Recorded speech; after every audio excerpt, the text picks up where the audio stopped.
It's Drive-By Movies, and this show is the movie. I am James. My name's Blaise. What is the next franchise we need to see? Well, it's already a movie. It is? Yeah. What is the most popular public domain movie ever? Night of the Living Dead. Yes, you already know it. We have seen so many interpretations of Night of the Living Dead, but it always comes down to what's happening at a house in the woods and stuff, and there always has to be a version of Barbara in there. Last one we got, I remember, was a Sid Haig version. I haven't actually 3D seen it's Night of the Living Dead 3D. I haven't seen that one. Have you? It's terrible. How bad? It's absolutely horrible. Made Barbara a little weird. They casted, who's the main character? I mean, one of the main things with Night of the Living Dead was they had one of the first African American protagonists and what's it called, in like a action horror setting and stuff. And do you remember that character's name? Why do you got to put me on the spot like this? Do you think I remember that character's name? This wasn't my movie. I didn't memorize his name. I remember in that version, though, either way. They made him white, though. And I was just like, what the fuck is this bullshit? Yeah, so I remember watching that. It was terrible. And I know we've gotten a couple more since then. Like, there was an animated version that came out not that long ago. Yeah. I'm kind of down for that. Yeah, I never got to see that. But the that's 90s one, Tom Savini's 90s version is... It's not like incredible or anything, but I think it's a worthy remake. I think it's I mean, compared to all the others that are absolutely horrible. Sid Haig one. Yeah, it's good, like the 90s one, and I like that they did different things. Like Barbara's a badass. Exactly. You know, like they put a nice twist on it. Yeah.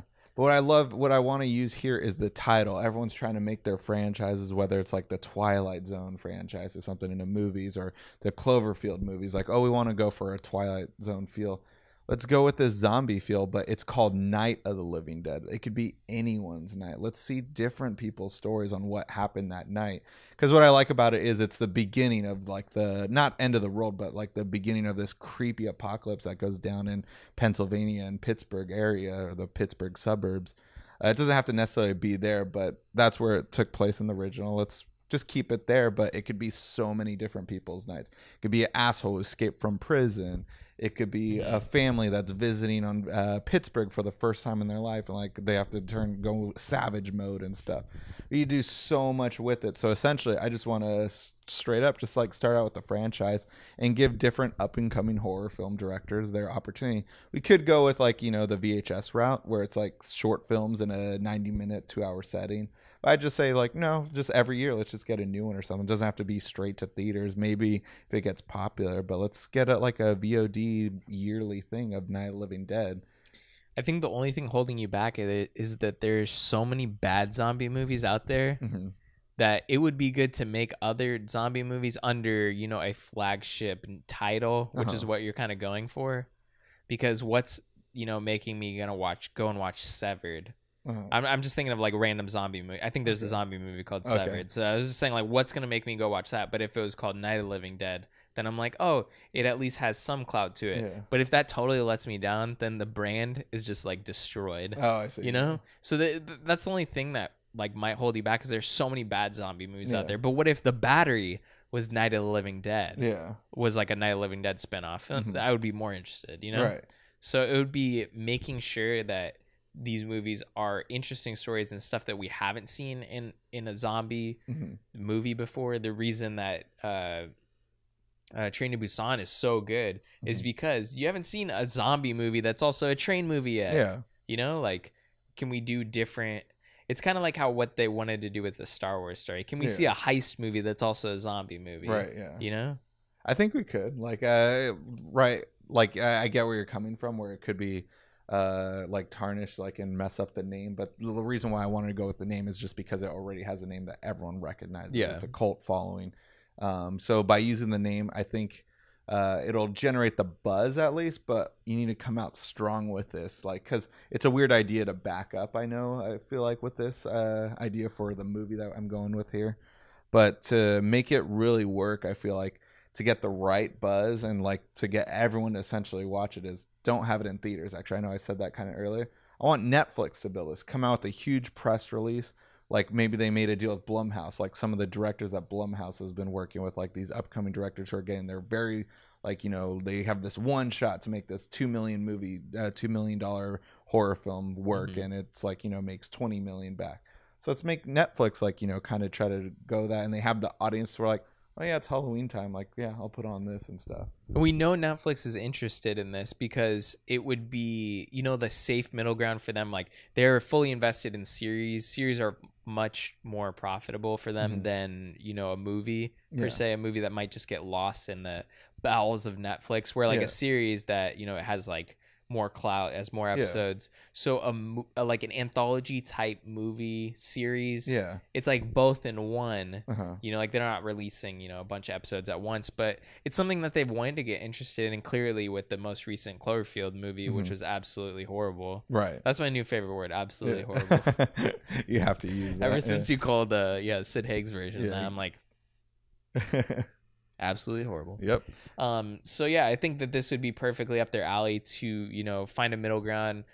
I'm a guy who prefers movies more. I have a Netflix account. They keep throwing these series at me like Evil Genius. I'm just like, watch one episode and then I'm like, all right, looks like I'm watching the whole damn thing, So this would be great. Maybe it doesn't, start off like that after the first, movie, obviously, but once they got a couple in that kind of section, then you're starting to watch all of them. So the way to make it work, I feel like, also is for Netflix to give to try to release 2 at least, maybe 3 all at once or within a 1 month period, to like, that'll, and the better one first, of course, that way you really hook them, but then you have another one ready to go and they're like, all right, this is going to be a yearly thing. You don't have to give like so much money, like $1 million tops, I feel like, per director. Netflix can afford that. Like, that's a lot, and like a lot of horror film directors would not for dream to have Netflix, $1 million. Yeah. But like, I essentially, you could give certain directors, 500,000. You can give one 900,000. Give one $1.5 million to make a movie. But like, just give directors a certain budget. Let them do whatever they want with the Night of the Living Dead zombie premise. Basically, just whatever they want to do with zombies, and it has to take place within one night. Essentially, that's what I think is what they need to make the groundwork, or like set up the groundwork that way. And I know there's a lot. This is like very thorough. Like, I'm like actually like a producer myself on this, essentially. But this is something that I think could work. And it doesn't even have to be Netflix. Hulu can jump on this. Epix can do this. Because it's fucking... No. It's got to be Netflix. I prefer Netflix. But like, anyone can jump on this because it's a public domain property, essentially. Yeah, I'm sure you're still going to have to pay rights for the name. Yeah. The film itself is public domain. Right. But I'm sure there's somewhere someone is... grasping onto those rights or something. Not maybe the rights to the original film, but the rights to the title and kind of the property itself. Is a good point, yeah. But actually, I'm just looking this up because I have your first 3 directors right off the bat for you already. Cool, yeah. I thought about it. You said 3. One movie came to mind, The Signal. And I think if you just got the 3 directors from that, this is the 2007 The Signal. There's a later Signal, I think, from 2010 or 2009 that is not the movie I'm talking about. Yeah. But 2007 Signal, Dan Bush, Jacob Gentry, and David Bruckner. Hire those guys. Let them make their version of it, because they already did this with The Signal, which was a movie that was basically like 3 different short films in one, and was awesome. Right. So if they were even to get close to that, this could be a great movie. Right. So I love that idea. That I wish I thought that through. I had 3 directors in mind who already work at Netflix, because Netflix was the one I wanted to kind of build this. So since they already have these 3 directors at Netflix who developed their own well, Lynn Shelton was one of them. She doesn't have her own show, but she does a lot of work on Love, so she already has a great relationship with Netflix with that. So let her develop one of the movies. I forget his first name, but Batman Glee, who does the OA. Zal? Zal Batman Glee. What's it called? Who did the OA? He hasn't necessarily done a horror film, but I like some of the creepy elements he's brought in with a lot of his other movies, like Sound of My Voice. And then the last one is Joe Swanberg, also with the show Easy. He's done like still hasn't shorts. made his horror film that he said he would make. Right, so yeah. He's done like horror shorts for VHS. Or no, yeah, he did do a horror short for VHS. Did the Alien, or not the Alien one. It's like or was it Alien, but it was like the one shown through Skype perspective in the first one. But yeah, these are all 3 indie directors who can make a movie on a small budget. I think that's the most important thing, is you're not choosing directors that you can't see direct horror films, but they're first off going to just direct a human story. Right. And all those directors we've seen do that. But I think that's what would make it really good, is like, people like The Walking Dead, and some people don't like it for that same thing, but like it for that human element. the zombies have kind of played backseat, but I think since this is a movie, zombies can't really play backseat in a movie that much.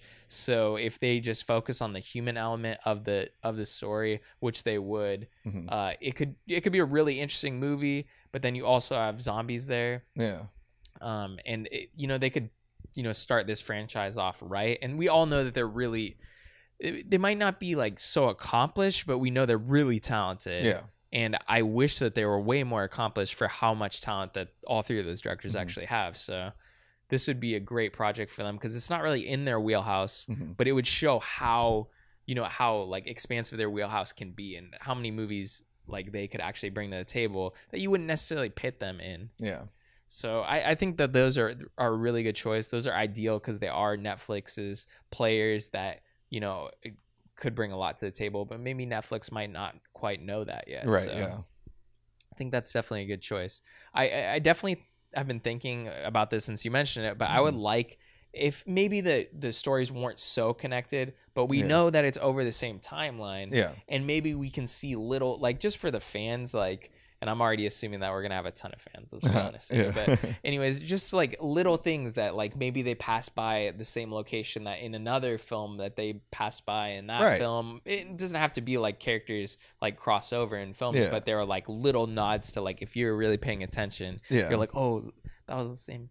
Oh, they must have just left. The door's open. I don't know, something like that. It could be really fun and like cool to play with the audience and like the people that would watch all three of these films. There'd be another takeaway from it, like a news van essentially in the background. It's the same news that was covering from the original '60s one and stuff. Yeah, that too. Like just like where it's not in your face. Damn, this like, has to be a period piece now. I just realized. Yeah, that's the downfall. I did realize you could restart and just have it in modern day setting, but it needs to be, I think this needs to be in a modern day setting. You don't want it to have to be a period piece when it's a story that's timeless. Yeah, exactly. So I think that this does nail a lot of things that Netflix wants to do, but hasn't quite figured out yet how to do that. Like I don't think Cloverfield hit the mark and for them. Didn't necessarily also. But those were different. Like I think Bright, they went and Cloverfield they had this same envision of like, oh, let's go really big and like we're everyone that has us is going to be happy, we got like a huge expensive movie on our streaming service for free, like I already subscribed to Netflix and I got Bright there and I got the new Cloverfield that should have been in theaters, but then those didn't pan out because the budget was supposed to be so big and then it just kept scaling back and the story wasn't quite there.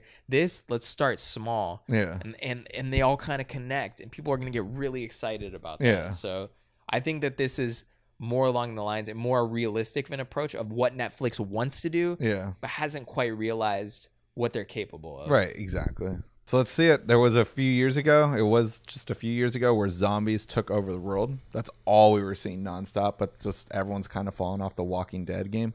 Let's see someone else pick it up, and who other than rest in peace George A. Romero. But let's bring back his franchise and let's make it great again. That's my idea for the movie. We'll tune in next week, guys. Leave a comment. Let us know what you think of this idea. Build it up to Netflix. Let's get the balls rolling, or the wheels rolling. 2 balls? Yeah, the balls rolling too. See you guys next week.